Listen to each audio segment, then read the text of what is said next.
Welcome back to Bigg Boss analysis.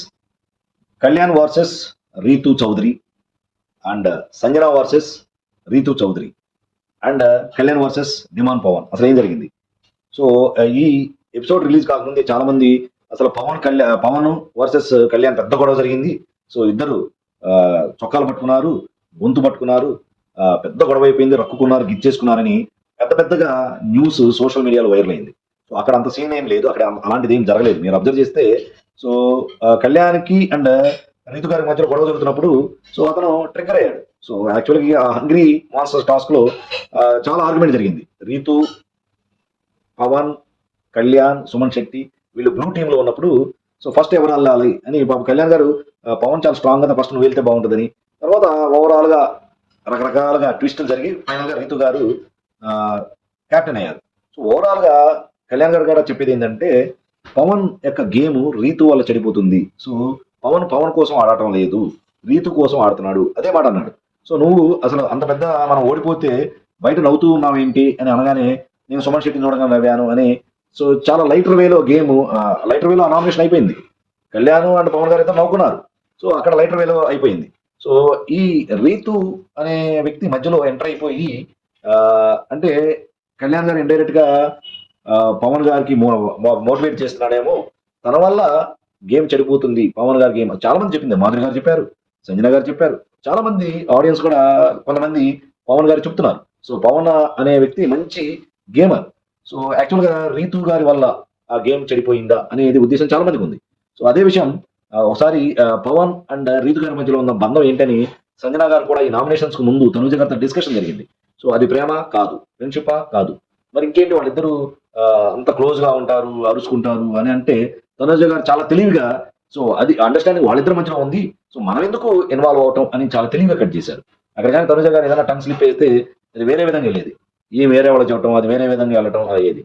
చాలా తనుజ గారు అక్కడ కట్ చేశారు. సో అందుకనే ఎక్కడ కట్ చేయాలో మనకి కరెక్ట్ తెలియాలి.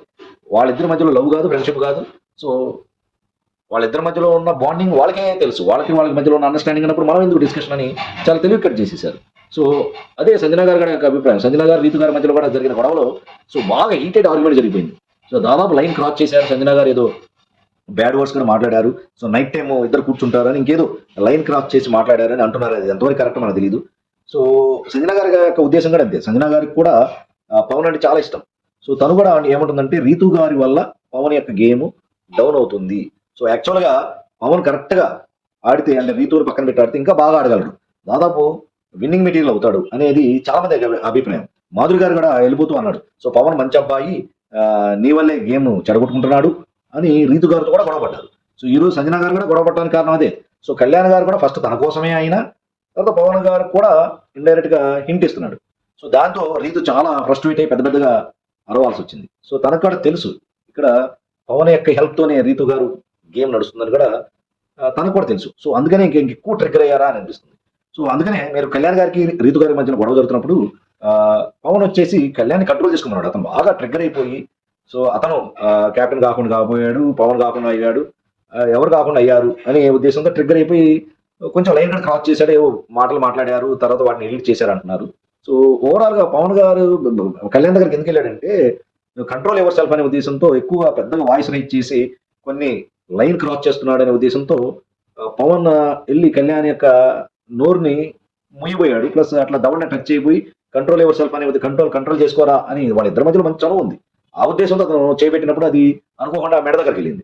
సో దానికి కొంతమంది గల్లాలు పట్టుకున్నారు, మెడలు పట్టుకున్నాడు, రెడ్ కార్డ్ ఇచ్చేస్తున్నారు పవన్ గారికి, అది ఇది అన్నారు. కానీ అక్కడ తర్వాత అందరూ తెలుసుకున్నారు ఎవరేదో లీక్ ఇచ్చారు, దాన్ని కొంతమంది దాన్ని బాగా ఇది చేసేసారు, హైప్ చేసేసి కొంచెం వైరల్ చేశారు. యాక్చువల్ వాళ్ళు ఇద్దరు మంది గొడవ లేదు. నిజంగా పవన్ అలా రియాక్ట్ అయ్యి కళ్యాణ్ మీద అటాక్ చేసినట్టయితే కళ్యాణ్ మళ్ళీ రియాక్ట్ అయ్యేవాడు, నువ్వెవడరా నన్ను పట్టుకోవడానికి అని. సో అలా ఏం రియాక్ట్ కాలేదు. సో పవన్ చాలా కూల్ గా ఉన్నాడు. సో అది మనం గమనించాలి. సో వాళ్ళిద్దరి మధ్యలో ఏం గొడవ జరగలేదు, కొన్ని మిస్అండర్స్టాండింగ్స్ ఉండుండొచ్చు.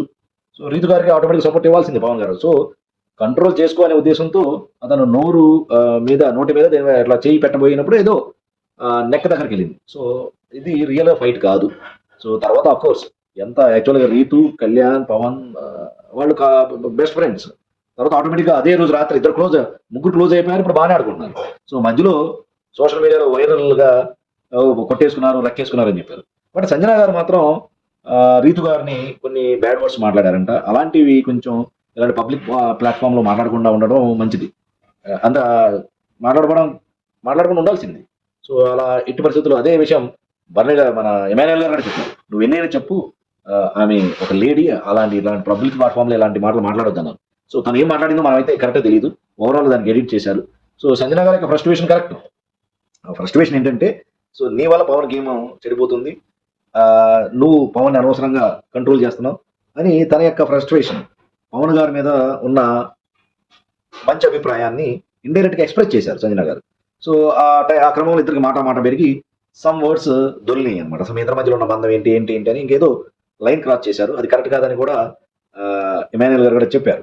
అట్ ది సేమ్ టైం మన పవన్ కూడా కళ్యాణ్ అటాక్ అంటే అది చేసినప్పుడు ఇది వేరే విధంగా వెళ్తుంది, నీ చెయ్యాల మీద పడకూడదని వీళ్ళు కూడా కంట్రోల్ చేశారు మన ఎమాన్యుయల్ గారు కూడా. సో ఓవరాల్ ఇది జరిగింది. అంతేగాని అంత పెద్ద గొడవ ఏం జరగలేదు. ఒకటే ఏంటంటే సంజన గారు కొన్ని బ్యాడ్ వర్డ్స్ మాట్లాడారు రీతు గారి గురించి అన్నారు. అది కరెక్ట్ కాదని అందరు ఖండించారు. మోస్ట్లీ సంజన గారు కూడా ఆ తర్వాత సారీ చెప్పారేమో, మనమైతే చూడలేదు. సో సంజన గారు కూడా తెలుసు, సో అది హీట్ ఆఫ్ ద మూమెంట్ లో మాట్లాడామని. సో తర్వాత ఓవరాల్ ఇప్పుడైతే అందరూ కూల్ గానే ఆడుకుంటున్నారు. చూద్దాం. యాక్చువల్లీ కళ్యాణ్ అండ్ రీతు, పవన్ అయితే మళ్ళీ మామూలుగానే ఆడుకుంటున్నారు. సో ఎలాంటి గొడవలేమి, అంత ఆర్గ్యుమెంట్ బాగా ఒక రేంజ్ లో వెళ్ళినా సరే, సో అదే కళ్యాణ్ కూడా ఉంది. సో ఇదంతా నేను చెప్పేది ఎందుకంటే వాడు అర్థం చేసుకోవటం లేదు. వాడి గురించి నేను చెప్తున్నాను. అరే నీవు ఓన్ గేమ్ ఆడుకొని నువ్వు ఆడుకోరా, నువ్వు వేరే వాళ్ళ కోసం త్యాగాలు చేయొద్దు, వేరే వాళ్ళ కోసం ఆడొద్దని నేను పవన్ గురించి చెప్తుంటే వాడు అర్థం చేసుకోవడం లేదు అనేది కళ్యాణ్ యొక్క బాధ. సో యాక్చువల్గా ఆ జెన్యూనిటీ, కళ్యాణ్ యొక్క జెన్యూనిటీ, ఆ జెన్యూన్నెస్ ఆడియన్స్ కి బాగా నచ్చింది. సో అందుకనే కళ్యాణ్ గారి యొక్క ఓటింగ్ పర్సంటేజ్ కానీ, సో కళ్యాణ్ యొక్క ఇది కానీ బాగుంది. సో ఆ బ్లూ టీమ్ గేమ్ లో కూడా టీం కోసం ఆడాలి అని అనడం కూడా ఆడియన్స్ కి బాగా టచ్ అయింది. సో అది కూడా రీతు గారు అర్థం చేసుకునే తర్వాత ఇద్దరు మళ్ళీ కాంప్రమైజ్ అయ్యి మామూలుగానే ఉన్నారు. So this is all about my analysis on Bigg Boss season 9.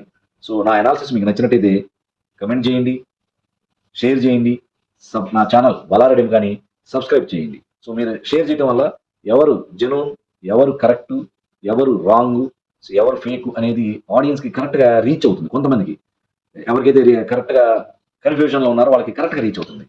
So please subscribe my channel Bala Reddy. జై హింద్.